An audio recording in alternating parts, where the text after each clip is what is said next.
hoxe vou vos falar da facción dos peixes. Antes de empezar a falar, poño esta diapositiva, que normalmente é a última, pero é que é a última da miña presentación do ano pasado, do Gano.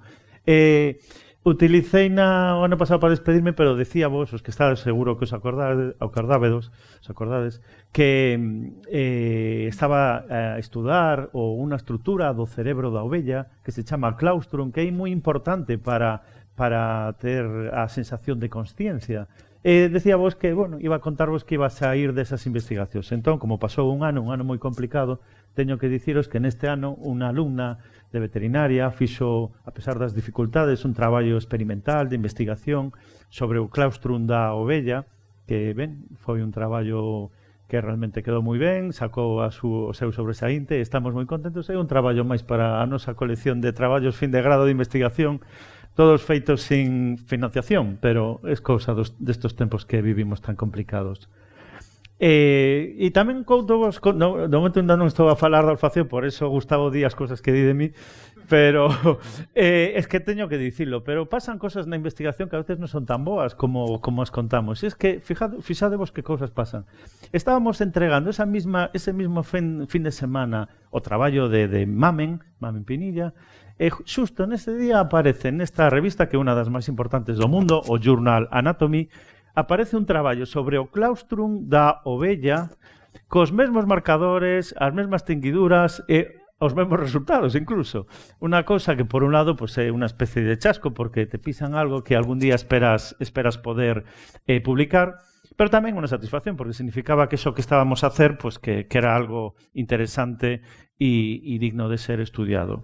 E xa que estamos con Journal Anatomy, e a última xa antes de empezar a falar dos peixes, teño que decir que Irene xa mo temía, cando me ensinou a súa presentación, xa dise, seguro que iba a pasar, é moi modesta, e non os ten dito que ese traballo que ela os ha contado tamén, moito mellor que a min, que son un desastre, ben, pois ese traballo que os contou tamén, tamén ten sido publicado neste mismo mes na mesma revista, en el Journal Anatomy, revista da Sociedade Anatómica Británica, e que é un traballo que está tendo moita repercusión porque xa vistis que era moi interesante. Entón, ben, teño que dicilo eu, xa que ela non o di. E xa empezamos a falar dos peixes. Cando empezo as miñas charlas, gústame facervos alguna pregunta, al menos facervos pensar. A pregunta deste ano va a ser se olen os peixes. Olen os peixes. Pero cuidado, antes de contestarla, tedes que pensar que non me refiro a isto, que todos sabemos, sobre todo os que vivimos moitos anos en pisos de estudantes, que os peixes de repente empezan a ulir, e a verdade é que é un olor moi desagradable. Pero non, a miña pregunta é, por exemplo, se cando unha persoa está baixo agua pode ulir as moléculas que están no agua. Ben, todos sabemos por experiencia que isto non é posible. Cando saímos da agua, sí que podemos sentir o aroma do agua, o olor da auga, pero non debaixo da agua. E, por suposto, os cans, por exemplo, aunque vemos a este can moi concentrado, disfrutando algo que hai no auga, realmente tampouco teñen a posibilidade de ulir baixo o auga. Entón, poden ulir verdadeiramente os peixes? Pois a resposta é moi fácil de encontrar. Só hai que comprar un billete, irnos a unha isla paradisíaca, meternos no auga, hacernos un pequeno corte na mao, e de repente en un par de minutos aparecerán unhas cantas quenllas que virán a por nós, e iso demostra que os peixes teñen un sentido do olfato espectacular, moi desarrollado. Teñen a capacidade de oler. Despois desta pregunta ven outra pregunta, pero como poden oler se non teñen nariz? Inda que, ben, antes veíamos un pez pinocho, agora vemos un peixe elefante, estou inventando os nomes, non sei nada de peixes, non sei moito. Pero, bueno, realmente como ulen os peixes? Ben, pois é moi curioso, esta non é o nariz, este non é o nariz do peixe. O nariz son estes dous pequenos buratos tan cativos que ten xusto diante dos ollos a ambos lados da cara. Vale, aí está o órgano olfativo dos peixes. Esos dos pequenos buratos chámanse narinas, e se os vemos máis de cerca, podemos comprobar como dentro hai unhas laminiñas moi delicadas onde están os receptores olfativos dos peixes. E o que sucede é que cando, bueno, aí podemos ver a máis aumentos con microscopía electrónica de barrido, esas nariñas, esa roseta olfativa, e o que sucede é que cando o peixe está no auga, o auga entra pola narina anterior e sae pola narina posterior. En ese recorrido, a súa roseta olfativa contacta, se empapa, se contaxia co auga e pode detectar as sustancias químicas, as moléculas químicas que hai na auga a unha concentración moi baixa. Vale, esta é unha imaxen de un peixe que diseccionábamos a semana pasada cunha alumna que está empezando o seu TFG este ano. É un peixe plano, xa o vemos, é un lenguado con esa forma tan característica, estos son os ollos saltones, aquí está a boca do lenguado, hacia un lado totalmente. Esta é o que sería a nosa cara, digamos, é a parte superior, a parte maxilar. E, bueno, esta alumna pues, está empezando un TFG sobre precisamente o sistema olfativo dos peixes planos, Dorinda Torres, que seguro que está a vernos por internet. E fixo unha disección moi boa, levantou esta zona, este pequeno burato, e atopouse con unha formación moi chamativa que é a roseta olfativa do lenguado. Vale. De todos modos, hoxe, moi brevemente, xa estou terminando, non os preocupedes, vou a falarvos do olfacto de outro peixe, un peixe moi importante, que seguro que os soa. É o zebra fish, bueno, o peixe zebra, que é un dos modelos máis importantes hoxe en día no estudio da bioloxía. Por que? Por moitas razóns que agora non podo contar, pero entre elas porque ten unha coincidencia moi alta xenéticamente co xenoma humano. É un modelo que enseguida, de forma moi rápida, desarrolla a súa vida embrionaria, e por moitas máis razóns que non podo parar. É un traballo que hemos estado facendo durante 2 anos e que casualmente tamén esta mesma semana hemos enviado unha revista, a ver se temos sorte o publican, e que arranca con esta ilustración que está feita por unha chica que estudiou veterinaria, Elena Reino, que, bueno, fai unos dibuxos maravillosos, aparte de ser unha gran veterinaria, e nos permiten nestes dibuxos ver a roseta olfactiva e as narinas do peixe cebra.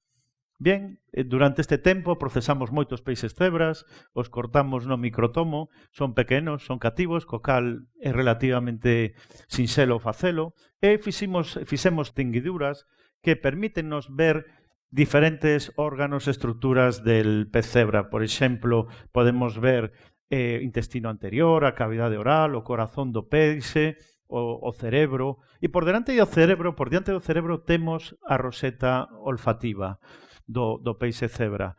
Frente a outros, cando traballamos con perros, con cans, con raposos, a verdade é que é máis complicado, porque non podes meter nun portaobxectos, non podes meter todo o animal, pero o bo de traballar con peixe é que en unha preparación tes o peixe entero e podes estudiar todos os órganos ao mesmo tempo. Fixemos marcaxes inmunistoquímicos que nos deron bastante información, pero de momento voume centrar só en dos marcadores. Precisamente as proteínas G das que nos falaba Irene, a proteína G-alfa 0 e G-I2-alfa. E por qué? Porque hai unha terceira pregunta nesta charla, esa con esta termino. As dúas primeiras as temos contestadas, e a terceira pregunta é se os peixes teñen órgano vomeronasal. Xa sodes expertos no órgano vomeronasal, pero seguro que os preguntaredes tamén, e os peixes que viven baixo auga teñen órgano vomeronasal como ten o coello, o rato, o raposo? Pois esta pregunta realmente xa me fixeron a mí precisamente o día que defendía a miña tese doutoral, no ano 1995. Sí, soy tan maior. En ese ano, alguén do tribunal preguntoume se os peixes tiñan órgano vomeronasal. Eu contestei moi ben, xa o tiña preparado, e digo, igual me preguntan estas cousas. E realmente contestei o que se decía naquel momento, que os peixes non tiñan órgano vomeronasal. Ningún anatomista atopara o órgano vomeronasal dos peixes. E realmente contestei ben, porque naquel momento era o que se pensaba, pero a realidade é que a ciencia va moi rápida hoy en día. Ben, se pensaba que os peixes saíron do auga, se convertiron en tetrápodos, empezaron a respirar por pulmóns, empezaron a desarrollar unha cavidade nasal e desarrollaron un órgano vomeronasal. Pero, curiosamente, uns anos despois da miña tese, hubo unha explosión de estudios de xenómica, de xenética, que foron unha revolución tremenda na bioloxía. E hoy en día a xenómica está infiltrada, digamos, no bo sentido, en todas as ramas da ciencia. Xa víamos antes no campo da microbioloxía, e calquer campo, por suposto, tamén na morfoloxía. E uno desos traballos que surdiu nesa época foi no ano 98, nos di que realmente nos peixes hai receptores vomeronasales. En el genoma, no xenoma dos peixes temos receptores vomeronasales. O que pasa que ese traballo, como tantos moitos desa época, pasou desapercibido, porque era unha aluvión de información. A xenética empezou a descubrirnos cousas que non podíamos procesalas.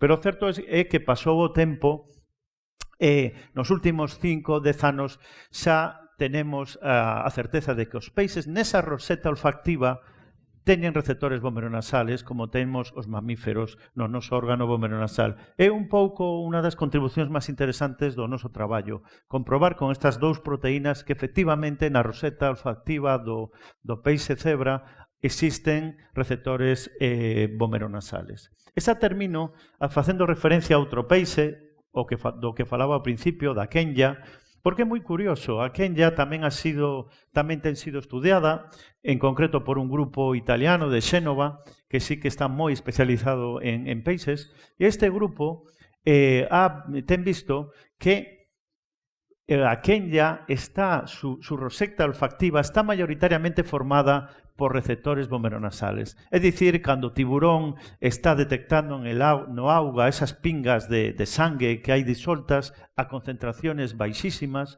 o está detectando non grazas aos receptores olfativos, senón grazas aos receptores vomeronasales. Eso é todo. Moitas grazas.